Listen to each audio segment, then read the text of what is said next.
আজকে আলুর পরোটা বানাবো। এইটা হচ্ছে 150 গ্রাম আটা নিয়েছি আর 150 গ্রাম ময়দা নিয়েছি। এবার নুন দেব, অল্প অল্প জল দেবেন আর অল্প অল্প মাখবেন, তাহলে আটাটা ভালো মাখা হবে। আমার এটা এবার মাখা হয়ে গেছে। আমি এবার এটা 10 মিনিটের জন্য রেখে দেব ঢাকা দিয়ে। আলুর পুর বানাবার জন্য আমি সেদ্ধ আলু নিয়েছি। সেদ্ধ আলু এর মধ্যে আমি রসুন কুচানো দেব, কাঁচা লঙ্কা, আদা,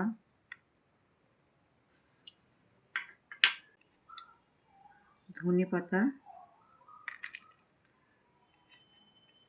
পেঁয়াজ, কালো জিরে, গোলমরিচ গুঁড়ো আর জিরে গুঁড়ো। নুনটা দেব। এবার মাখবো এটাকে।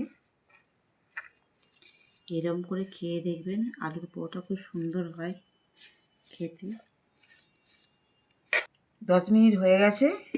এবার এটা লেচি করে নেব।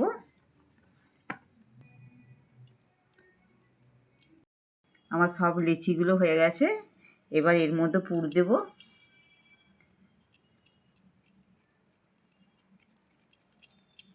পিঠের মতো খিলি করে নেবেন, নিয়ে পুরটা দেবেন।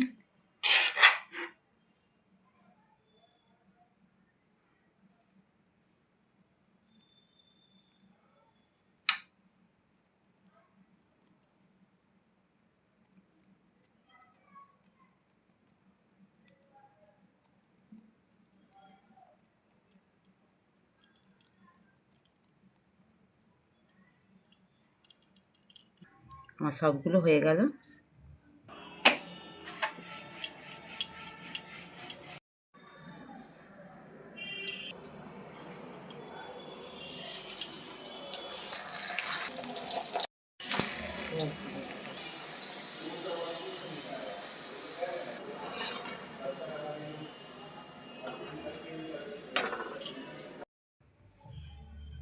দেখি খেয়ে কেমন লাগছে। দেখুন একদম নরম।